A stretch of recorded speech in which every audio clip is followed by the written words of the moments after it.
It's Crystal with Crystal's Mind, Body, and Soul. Today is part 2 of the self-love evolution.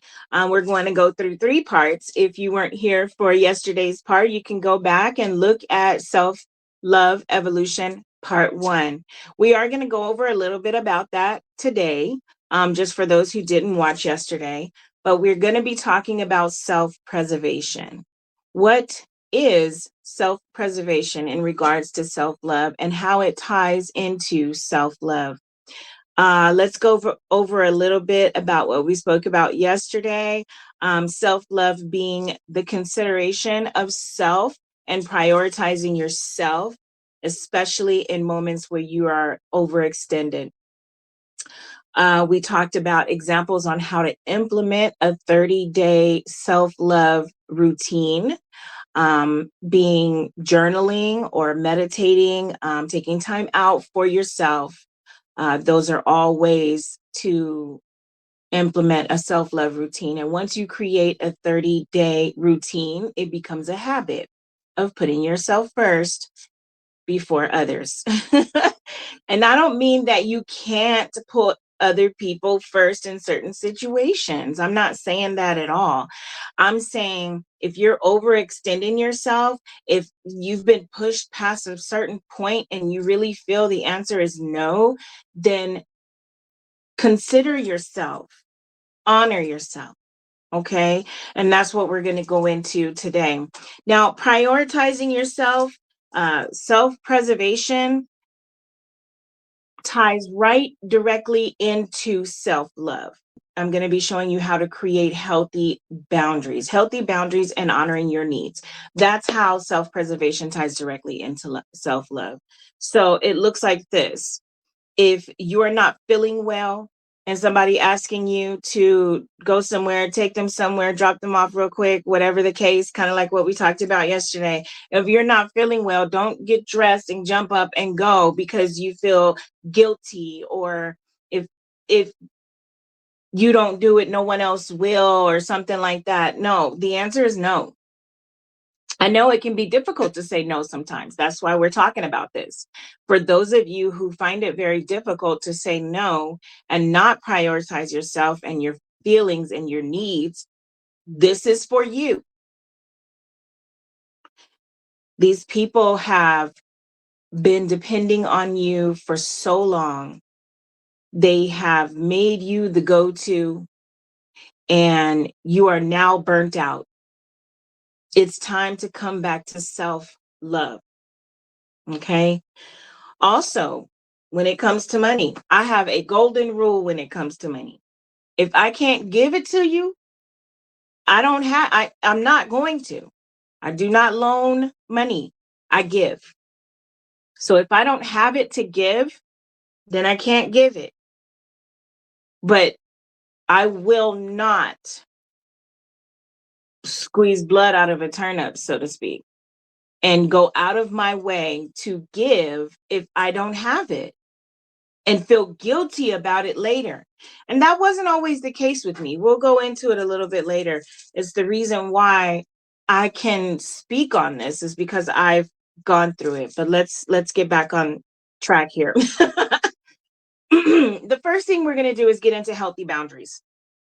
Okay. Unhealthy boundaries. Let's start with unhealthy boundaries. It feels right. Unhealthy boundaries, examples are like yelling, screaming, barking orders after you're fed up. Have you ever had a situation where you went ahead and said yes, even though you wanted to say no, and then that person did something or said something and it felt kind of weird, and because you're already on edge because you did not honor your needs, you snap at them and you yell at them, and though you're making sense, though you have a right to share your feelings, though you have a right to be in your feelings, this is an unhealthy boundary. This is you drawing the line in the sand saying, I can't do this anymore. But it's also ineffective communication. There's a way to do it. We're going to get to that. Another unhealthy boundary is crying, right? So pulling at the sympathy card to be heard or to be understood. Crying, oh my God, I can't. You guys always do this to me and I can't. And if that sounds like you, I mean, you are drawing a line in the sand. You are expressing your feelings, but you're doing it in the wrong way. It is a very unhealthy and toxic boundary. And you know what you get on the other side of that is because you're spewing out unhealthy, you're going to get unhealthy back. They're going to treat you like you owe them. They might yell at you back. They might start crying. So that is unhealthy. Another example, passive aggressive. Oh my goodness. I tell people when I see passive aggressiveness in others, I tell them right away, you don't have to do that with me. Say what you mean what you say. You don't have to do passive aggressive with me. It does something. I don't know. Anyway, so passive aggressive, say no when you mean no. Say yes when you mean yes. What's going to happen is it's going to build this quiet resentment that eventually starts building up inside you. And then you start saying little snapback remarks and little things that set up like a joke, but it's actually really serious. No, very unhealthy, very unhealthy. If this sounds familiar, then you're in the right place. Now, again, I'm telling you that I am speaking on this from experience. And I used to be like this. I was, from a young age, I went through a lot of trauma. I felt like I was born without boundaries. I watched other people love themselves, and I watched and I was wondering, well, how is it that they can love themselves like that and I don't have that? I always wanted it. I chose passive aggressiveness because I thought if I'm passive and I let them whatever, then they would love me, and then they would treat me better, but I got the opposite. I got the complete opposite. And obviously I learned as I got older. That's why self-love is a very important thing for me. It the road that I took to healing when I had so much trauma and so much childhood pain, and even adulthood pain. Anyway, let's go back into unhealthy boundaries. Unhealthy boundaries is a clear-cut sign that your masculine and feminine energies are imbalanced. Okay, so we will touch back on that in part 3 of this series for the unhealthy boundaries. We're definitely going to get into the masculine and feminine energy and why everything in my life has balance. I encourage everything in your life to create balance. So let's go into healthy boundaries. Okay. Healthy boundaries look like this. I call them the 3 C's. If you don't have the 3 C's, you are not creating a healthy boundary. Okay. Calm, consistent, centered. Calm, consistent, centered. If you are not calm, consistent, and centered, you are not giving a healthy boundary. Period. End of story. Let's go into it. Calm. What I mean by calm is not overly explaining. You don't have to say, oh no, I can't do it because I got so-and-so coming over and I got this bill to pay and I got this errand to run. You don't need to do any of that. If you feel the need to explain, make it short, make it simple. No, I'm not doing that today. I'm taking time for myself. No, I'm not doing that today. I have other things to do. Period. Don't give an excuse. Give a reason, give a fact.